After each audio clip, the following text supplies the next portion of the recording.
Good morning my dear student. I hope आप सब अच्छे होंगे, अपने घरों में होंगे, सुरक्षित होंगे और स्वस्थ होंगे। तो मेरा नाम आप सब जानते ही हैं, शोएब आलम मेरा नाम है।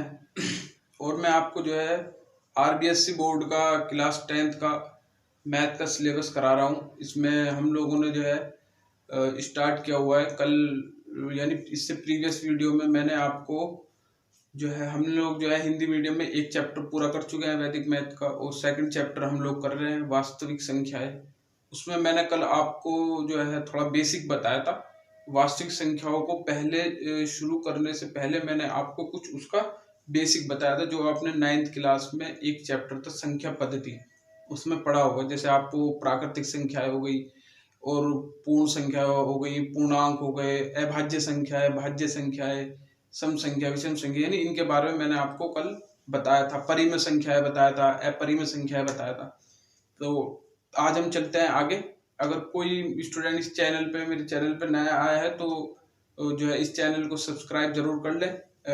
उसको जो है सब्सक्राइब का रेड बटन आ रहा होगा नीचे, उसे जो है क्लिक कर लें, और थम्स अप के बटन यानी घंटी के बटन को दबाना बिल्कुल भी ना भूलें। तो स्टूडेंट चलो करते हैं स्टार्ट। आज कल हमने छोड़ा था वहां पर अपरिमेय संख्याओं पर छोड़ा था हमने। परिमेय संख्या और अपरिमेय संख्या तक हमने कर ली थी। परिमेय संख्याएं मैंने आपको बता दी थी, जो p बटे क्यू के रूप की होती हैं और जिनमें हर यानी क्यू नीचे वाला जीरो नहीं होना चाहिए। p और q दोनों पूर्णांक में से ही लिए हुए कोई भी दो नंबर होने चाहिए, प्लस के भी हो चाहे माइनस के हो, राइट। और अपरिमेय संख्याएं मैंने आपको बताया था। अपरिमेय संख्याएं वे संख्याएं होती हैं स्टूडेंट जो p बटे q के रूप में नहीं लिखी जा सकती। तो इसी में ही हम थोड़ा और आगे चलते हैं। शायद आपने पढ़ा होगा कि परिमेय संख्याएं हैं, फिर आपकी दो प्रकार की होती हैं परिमेय संख्याएं। परिमेय संख्याएं आपकी किस रूप की होती है बच्चों? भिन्न के रूप की होती है। किसके रूप की होती है? भिन्न भिन्न होती है आपकी, यानी p बटे q के रूप की होती है। यदि हम उन्हें दशमलव में बदल दें, दशमलव में बदल दें, भाग करें यदि हम उन्हें, तो भाग करने से हमें पता लगेगा कि ये कितने प्रकार की होती है। ये फिर दो प्रकार की होती है। कितने प्रकार की होती है? दो प्रकार की मिलेंगी आपको। एक तो मिलेगी आपको शांत और दूसरी मिलेगी आपको, थोड़ा छोटा कर लेते हैं, अशांत आवर्ती। ये मिलेगी आपको अशांत आवर्ती और अनवसानी आवर्ती। अनवसानी आवर्ती,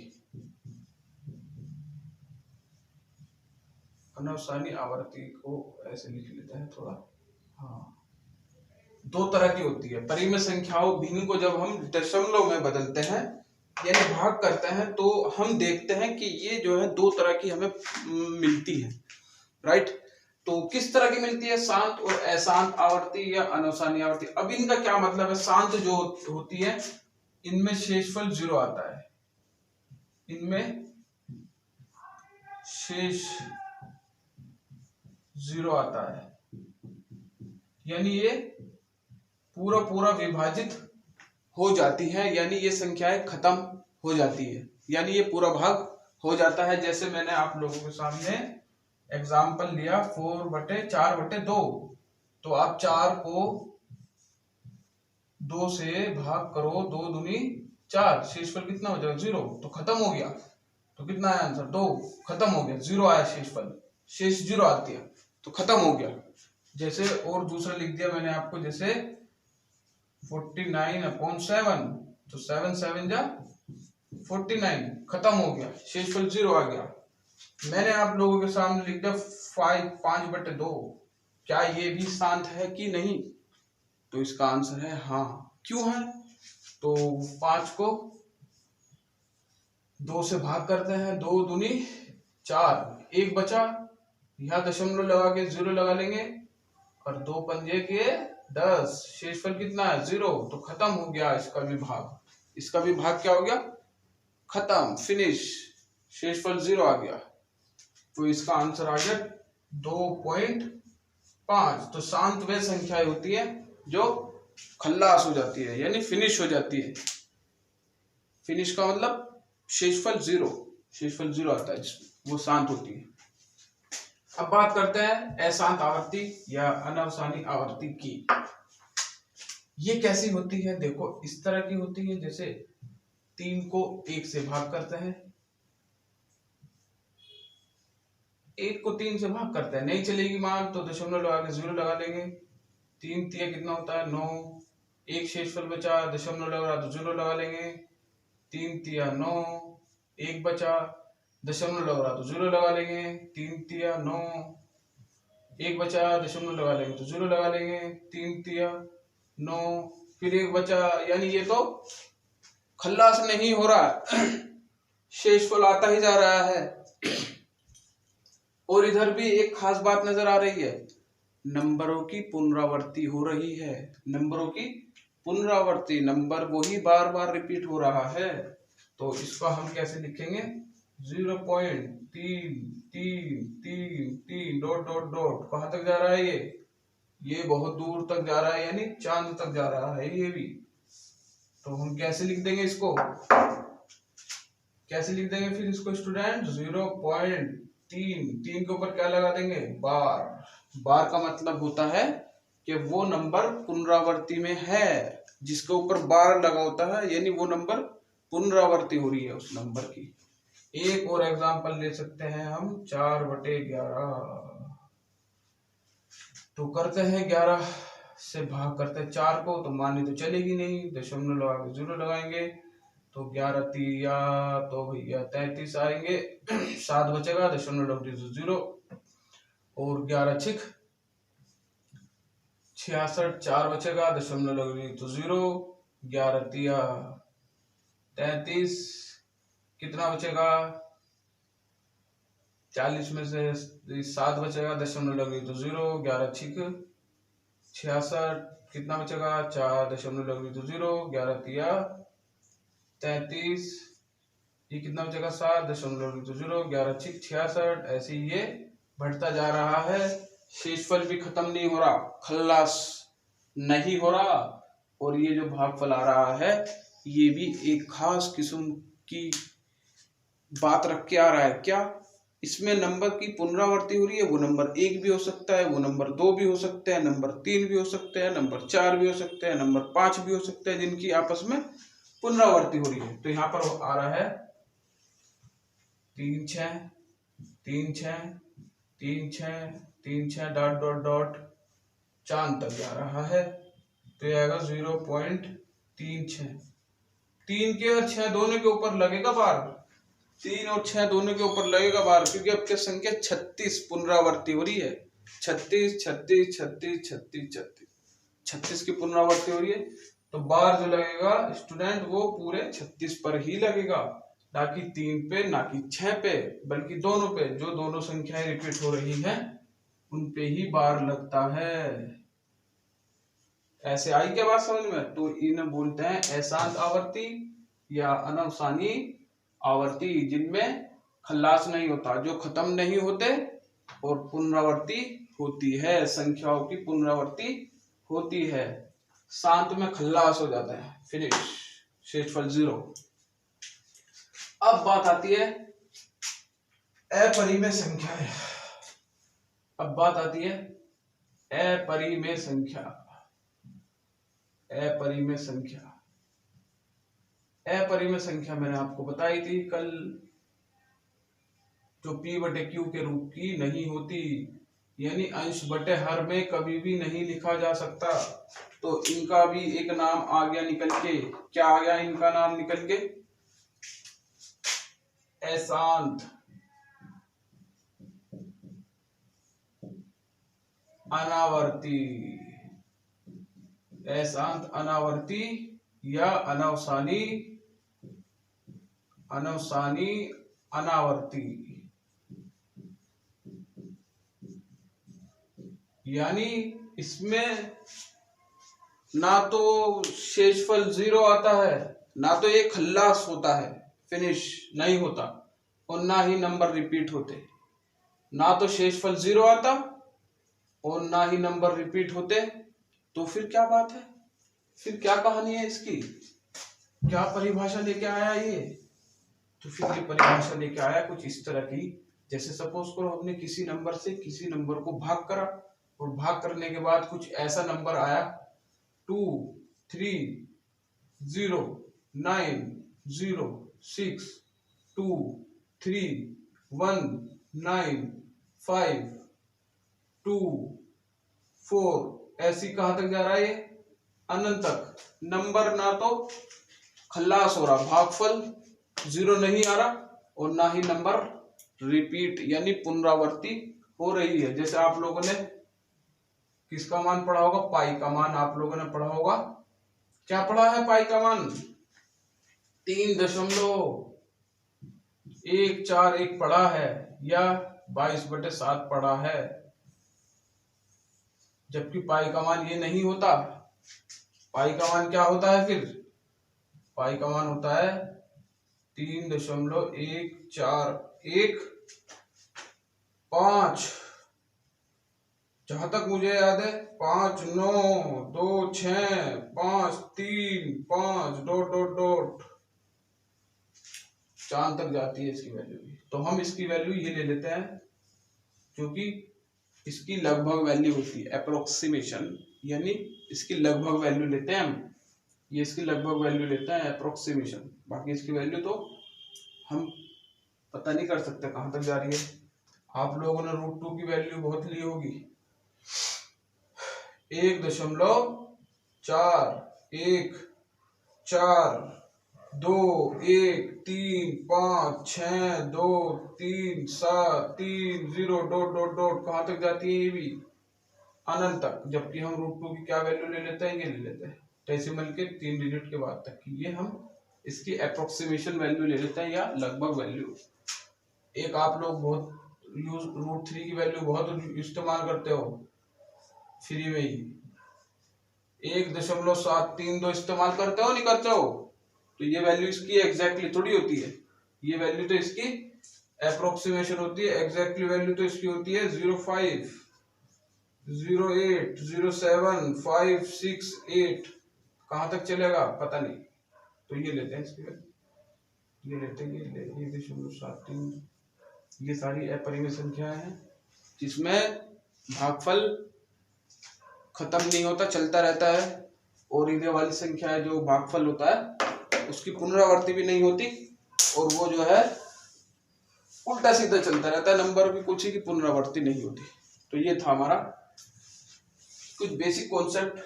इस चैप्टर को शुरू करने से पहले आज चल जाएगा आपका असली चैप्टर वास्तविक संख्याएं, जो क्लास 10th को टच करता होगा। क्लास 10th में आप लोग, अब तक तुम 9th में थे जो मैं पढ़ा रहा था, अब आप लोग आ गए 10th में। 1 मिनट में आ गए, नहीं आ गए, 1 मिनट में 10th में पहुंचा दिया मैंने,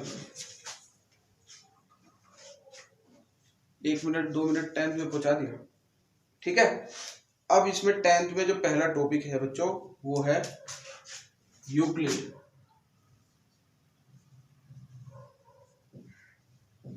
यूक्लिड विभाजन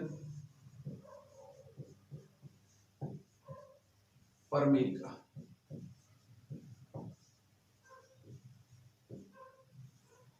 यूक्लिड विभाजन प्रमेय का पहला टॉपिक है आपका 10th क्लास का।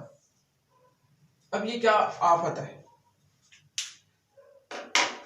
ये क्या मैटर है यूक्लिड विभाजन प्रमेय का। यूक्लिड एक साइंटिस्ट थे, वैज्ञानिक थे, उन्होंने इसके बारे में बताया विभाजन के बारे में, तो उन्हीं के नाम से चल गया यूक्लिड विभाजन प्रमेय का। तो क्या बताया उन्होंने स्टूडेंट, उन्होंने जो बताया वो आपको पहले से ही पता है, आप कर देते उनकी जगह खुद तो तुम्हारे नाम से चल जाता दिनेश विभाजन प्रमेय का, राइट। क्या है बताया उन्होंने, देखो आप लोग जानते हैं, जैसे सपोज करो हमारे पास है, क्या है 41 है, और हमने इसको 4 से क्या करा, 4 से क्या करा, भाग करा। तो कैसे करेंगे, 4 से 40 को भाग करो भैया, 4 धाम 40, शेषफल कितना बचा 0। तो हम इसे कैसे लिख सकते हैं, कैसे लिख, अच्छा ये जो संख्या होती है ये क्या होती है, अच्छा, इसको हम कैसे लिख सकते हैं पहले ये बताओ। 41 को हम कैसे लिख सकते हैं? 41 को इन दोनों की गुणा प्लस ये ऐसे तो लिखते थे कि 4 गुणा 10 प्लस 1। अरे इसका मतलब ये तो होता है, 41 का मतलब ये तो होता है कि ये वाली जो संख्या होती है इन दोनों की गुणा प्लस इसके बराबर आ जाती है। कैसे? 4 धाम 40 प्लस 1 41, आगे नहीं बराबर। कहोगे सर एक आध और बता दो, नहीं बात आता नहीं समझ में, तो 3 से भाग कर लेते हैं, कुछ भी ले लो संख्या, 20 ले लो, 3 छक्के 18, कितना बचेगा शेषफल 2। तुम कहोगे सर इसमें भी ऐसे लिख लें क्या, 20 बराबर 3 गुणा 6 प्लस 2। मैंने कहा बिल्कुल लिख लो, एकदम फटाक से लिखो, यही मतलब है इसका कि 20 जो होता है वो इन दोनों संख्या की गुणा करके प्लस शेषफल जोड़ के बराबर आता है। देख लेते हैं, 3 छक 18 और 2 20, बिल्कुल बराबर आ रहा है। ऐसे लिखते थे 5वीं 6वीं 7वीं 8वीं क्लास में। अब यूक्लिड ने इस पे थोड़ा सा गहन अध्ययन किया। अच्छा, ऐसे लिख सकते हैं, इतनी बात तो क्लियर है, ठीक है सर। अब ये जो है नंबर, इसे क्या बोलते हैं हम, इसे क्या बोलते हैं, और इसे क्या बोलते हैं, और इसे क्या बोलते हैं? इस नंबर को तो बोलते हैं भाज्य, जो अंदर बैठा होता है छुप के, और ये होता है भाजक, और ये होता है भागफल, भाग करके जो फल मिला, भाग करके जो फल मिला वो है भागफल, और जो नीचे बचता है वो क्या होता है, शेषफल। ये आपको पता है, 5वीं 6वीं में पढ़ के आए हो। तो 20 क्या है यहाँ पर, 3 गुणा 6 प्लस 2। क्या 20 की जगह में क्या लिख सकता हूं, भाज्य, भाज्य इज इक्वल टू भाजक गुणा भागफल प्लस शेषफल। अरे भाजक 3 नहीं है क्या, जिससे भाग करते हैं, भागफल कितना आया वो बिटा देगा मैंने, नहीं नहीं 6, भागफल 6 है, और शेषफल कितना है 2, सही तो लिखा। तो क्या मैं इसको ऐसे नहीं लिख सकता कि भाज्य इज इक्वल टू भाजक इंटू भागफल प्लस शेषफल? नहीं लिख सकता। हाँ या ना कुछ तो बोला करो, बैठे बैठे बोलते करो हाँ या ना, मैं सुन लेता हूँ। तो भाज्य बराबर भाजक गुणा भागफल प्लस शेषफल। 20 को हमने भाज्य लिखा, 3 को हमने भाजक लिखा, 6 को भागफल और 2 को शेषफल। तो 20 को भाज्य, 3 को भाजक, 6 को भागफल और 2 को शेषफल। यही तो यूक्लिड विभाजन प्रमेय का है, यही है, कुछ कोई और नई चीज नहीं है, यही है, यही बताया था यूक्लिड ने। अब मैं इसकी परिभाषा लिखता हूं, ये तो मैंने आपको समझाया। यदि ए और बी, यदि ए और बी दो धनात्मक पूर्णांक, देखो अब आ रही नहीं बात समझ में, धनात्मक पूर्णांक मैं आपको पहले बता चुका हूं, इसीलिए मैंने आपको वो पहले कराया है। यदि ए और बी दो धनात्मक पूर्णांक हैं,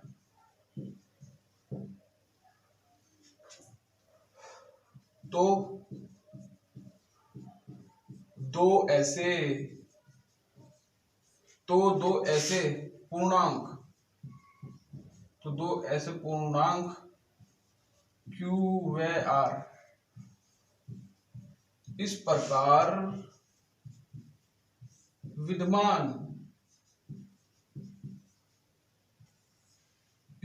विद्यमान होंगे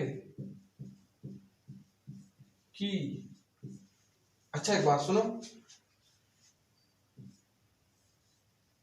हमने ए को सपोज करो बी से भाग करा, ए कोई नंबर है हमें नहीं पता, बी कौन है हमें नहीं पता, हमने ए को बी से भाग करा, कितनी बार मानी चली, Q बार, और करने के बाद भागफल हमारा आ गया, शेषफल आ गया हमारा R। इतनी बात क्लियर है?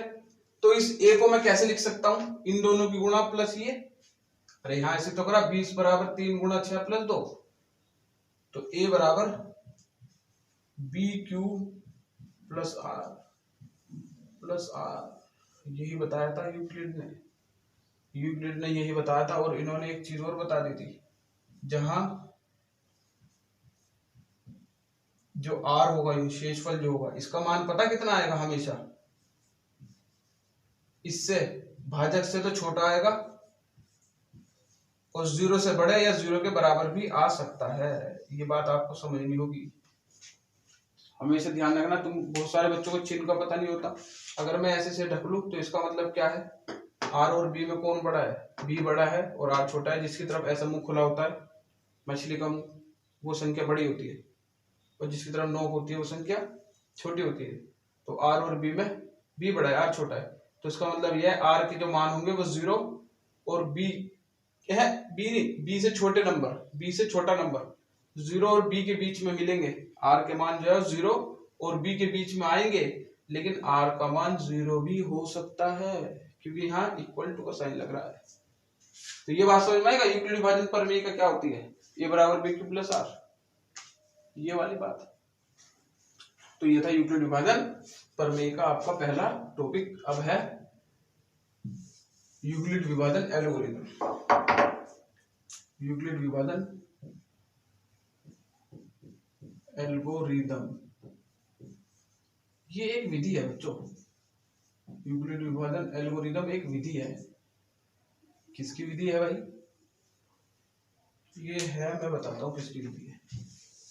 इसमें क्या विधि है, किसकी विधि है, ये क्या विधि है, देखो। यूक्लिड विभाजन एल्गोरिथम,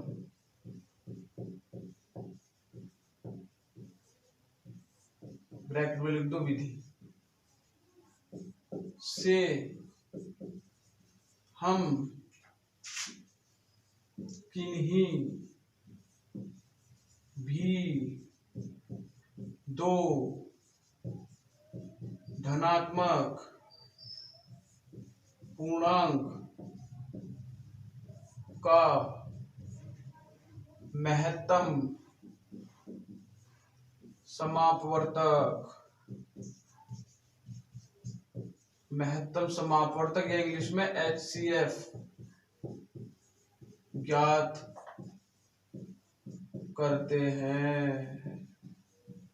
यूक्लिड विभाजन एल्गोरिथम यानी यूक्लिड विभाजन प्रमेय का को, अच्छा यूक्लिड विभाजन एल्गोरिथम विधि होती क्या है, यदि हम यूक्लिड विभाजन प्रमेय का को बार बार एक ही क्वेश्चन में लगाओ जाएं तो वो क्या बन जाता है, एक विधि बन जाती है, और उस विधि का क्या नाम बन जाता है, यूक्लिड विभाजन एल्गोरिथम। तो यूक्लिड विभाजन प्रमेय का और यूक्लिड विभाजन एल्गोरिथम से हम किन्हीं भी दो धनात्मक पूर्णांक का महत्तम समापवर्तक यानी HCF हाईएस्ट कॉमन फैक्टर ज्ञात कर सकता है। अब आप सोचोगे सर ये हाईएस्ट कॉमन फैक्टर तो सुना है कभी, पता नहीं भूल गए, महत्तम समापवर्तक। चलो याद कर लेते हैं थोड़ा सा, हाईएस्ट कॉमन फैक्टर क्या होता है। मैंने आप लोगों के सामने लिख दिया 12 और 18, इनका हमें हाईएस्ट कॉमन फैक्टर निकालना है, यानी वे बड़े से बड़ा नंबर जो दोनों में कॉमन होता है। तो 12 के फैक्टर करने शुरू कर दो फटाक से, जैसे 5वीं में करते थे। कैसे करते थे, 2 6 12, 2 3 6, 3 कम 3, तो 12 को ऐसे लिख सकता हूँ मैं 2 गुणा 2 गुणा 3। 18 की भी जल्दी से फटाक से गुणा कर ले, वो कर लेते हैं फैक्टर, गुणनखंड। 2 9 18, 3 3 9, 3 कम 3, जल्दी से लिखो 2 गुणा 3 गुणा 3। दोनों में कॉमन कौन है, 3 कॉमन है सर, एक यू वाला भी 2 कॉमन है, तो जो कॉमन है वो एक बार लिखा जाता है, ये भी एक बार लिखा जाता है। तो इसका HCF यानी महत्तम समापवर्तक कितना आया, 2 का 3 6। तो ये होता है HCF, यानी HCF एक ऐसा नंबर होता है किन्हीं भी दो नंबरों का जो उन दोनों नंबरों को पूरा विभाजित करता है। तो HCF एक ऐसा नंबर होता है किन्हीं भी दो नंबरों को, देखो 6 इसे भी पूरा विभाजित करता है और 6 इसे भी पूरा विभाजित करता है। 6 दूनी 12, 6 3 18, शेषफल 0, खल्लास। तो किन्हीं भी दो नंबर का या 3 नंबर का HCF या महत्तम समापवर्तक एक ऐसा नंबर होता है जो उन नंबरों को पूरा पूरा विभाजित करता है। तो ये होता है HCF। अब हम यूक्लिड विभाजन एल्गोरिथम पे एक क्वेश्चन ले लेते हैं।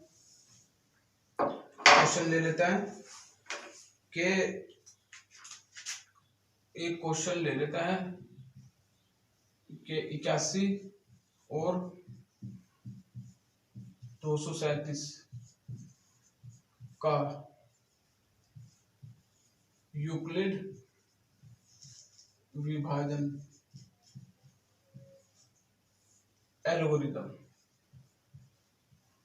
एल्गोरिथम द्वारा महत्तम समापवर्तक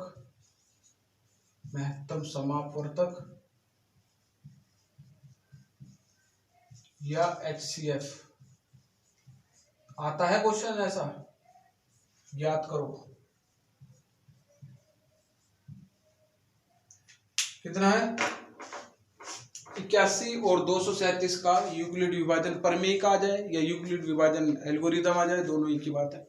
इनके द्वारा हमें किन्हीं भी दो ही संख्या होगी इसमें HCF महत्तम समापवर्तक फाइंड करते हैं। कैसे करते हैं देखो,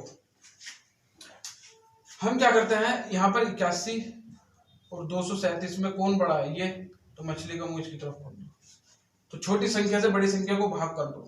क्या कर दो? छोटी संख्या से बड़ी संख्या को भाग कर दो, यानी यूक्लिड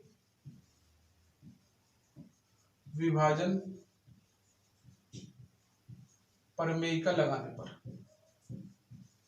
यूक्लिड विभाजन प्रमेय का लगाने पर अभी जो बताई थी पीछे भाग करने वाली, तो भाग कर दो 81 से, किसे भाग कर दो?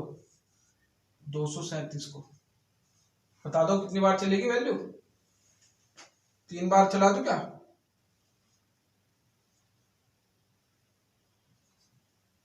ज्यादा आ गई? 2 बार चलाओ।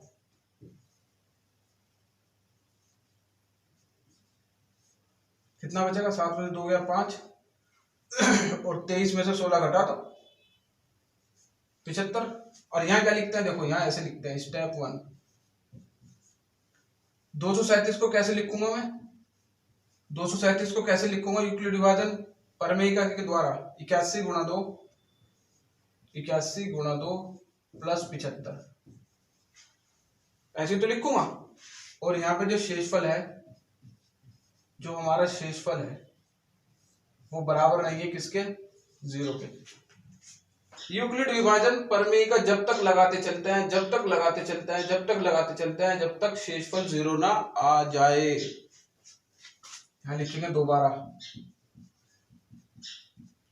लगाओ। फिर क्या लगाओ? यूक्लिड विभाजन प्रमेय का, दोबारा यूक्लिड विभाजन प्रमेय का लगाने पर। अब कैसे लगेगी?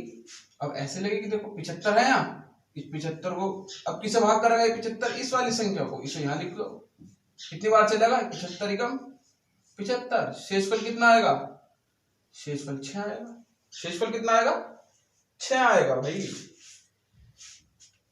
तो यहाँ पे दूसरा स्टेप लिखना पड़ेगा ये। फिर दूसरी कैसे लिखेंगे 81 को? 75 गुणा 1 प्लस 6 और शेषफल यहाँ कितना है? हमें नहीं पता कितना है, हमें तो ये पता है कि ये 0 नहीं आया अभी। वापस दोबारा यूक्लिड विभाजन प्रमेय का लगाने पर अब ये 6 है, 6 किसे भाग करेगा? 75 को 12 6 72। कितने बचेंगे? 3। तीसरा स्टेप क्या होगा? 75 बराबर 6 गुणा 12 प्लस 3। शेषफल अब भी 0 नहीं आया। शेषफल बराबर नहीं आया किसके? 0 के। यूक्लिड विभाजन प्रमेय का वापस लगाने पर अब ये 3 किसे भाग करेगा? इस वाली संख्या को। 3 का दूनी 6। शेषफल कितना आ गया? 0। तो नंबर 4 पॉइंट कितना आएगा? 6 बराबर परमेय का 6 बराबर 3 गुणा 2 प्लस 0 0 0, तो शेषफल कितना आ गया 0। तो जब तक ये लगाते चलते हैं यूक्लिड विभाजन प्रमेय का, जब तक शेषफल 0 ना आ जाए जब शेषफल 0 आ जाए तो फिर एचसीएफ कहां से पता करेंगे सर? जो संख्या 0 दे रही है शेषफल, जो संख्या 0 शेषफल दे रही है, 3 का दूनी 6, जो संख्या 3 0 दे रहा है तो यहां लिखना अतः 81 और 237 का HCF बराबर 3 आंसर। जो संख्या शेषफल 0 दे दे कुछ भी मानी चलाने के बाद, वही संख्या हमारा HCF महत्तम समापवर्तक होगा। क्वेश्चन 100% आता है पेपर में 2 नंबर में या 3 नंबर में कि यूक्लिड विभाजन प्रमेयिका या यूक्लिड विभाजन एल्गोरिथम के द्वारा HCF महत्तम समापवर्तक ज्ञात करो। तो ये ऐसे करना है आपको, बार बार यूक्लिड विभाजन प्रमेयिका लगाते रहना है जब तक शेषफल 0 ना आ जाए। जब भी शेषफल जो संख्या 0 दे दे बस काम हो गया, वही आंसर होगा हमारा। तो ये था स्टूडेंट एक एग्जाम्पल, आप लोग इसे जो है अच्छे से समझ करके अपनी एक्सरसाइज को ट्राई कर सकते हो। तो कल हम लोग कहाँ चलेंगे, एक्सरसाइज 2.1 को हम कल शुरू करेंगे, स्टार्ट करेंगे। और बच्चों जो है आपको मेरी वीडियो को ज़्यादा से ज़्यादा शेयर करें अपने फ्रेंड्स अदर में, और सब्सक्राइब करें और थम्स अप के बटन को दबाना ना भूलें। Thank you for watching.